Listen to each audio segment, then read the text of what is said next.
এটা পালপাড়ার ঠাকুর। পালপাড়াতে খুব সুন্দর ওই হয় না ঠাকুর, পাখির বাসা, পাখির বাসা করে না হাঁড়ির ভেতর, ওই রকম টাইপের প্যান্ডেলটা করেছিল, সুন্দর করেছিল। ঠাকুরটাও খুব সুন্দর লাগছিল। আমাদের চন্দননগরে না অনেক ঠাকুর কৃষ্ণনগর থেকে আসে, তো কোনগুলো আসে আমি ঠিক জানি না, তবে সন্তান সংঘরটা আসে এটা জানি। দেন বাড়ি যেতে যেতে কিছু ঠাকুর চোখে পড়লো। দেন বাড়ি যাওয়ার পথে বাড়ি চলে গেছিলাম জানো তো, গিয়ে তারপর হঠাৎ করে মনে পড়ছে আরো কিছু ঠাকুর দেখা হয়নি, কিউট সরস্বতীটা তো দেখাই হয়নি। দেন তারপর আবার আমি আর দিদি বাড়িতে গিয়ে আবার বেরিয়ে গেছিলাম এই কিউট সরস্বতী ঠাকুরটা দেখতে। এটা করেছে বাগবাজার মধ্যাঞ্চলে।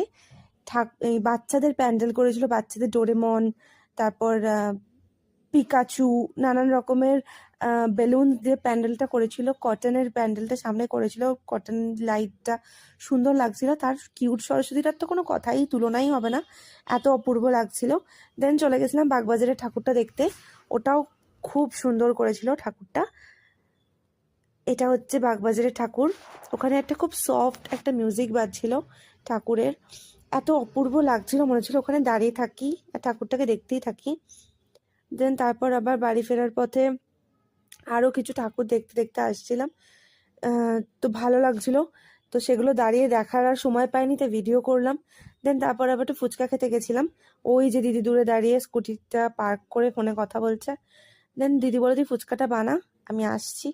তো ফুচকা বানাতে বানাতে না, তোমরা ফুচকাটা বানাও, একটা ঠাকুর দেখে আসি। এটা হচ্ছে একটা ঠাকুর, এই ঠাকুরটা দেখে ফুচকাটা প্যাক করে নিয়ে বাড়ি চলে এসেছিলাম, বাড়িতে খেয়ে নিয়েছিলাম। দিয়ে তারপর আমাদের পাশের বাড়িতে একটা কাকিমার বাড়িতে সরস্বতী পুজো হয়, তো সেটাই দেখতে চলে গেছিলাম আর একটু গল্প করে।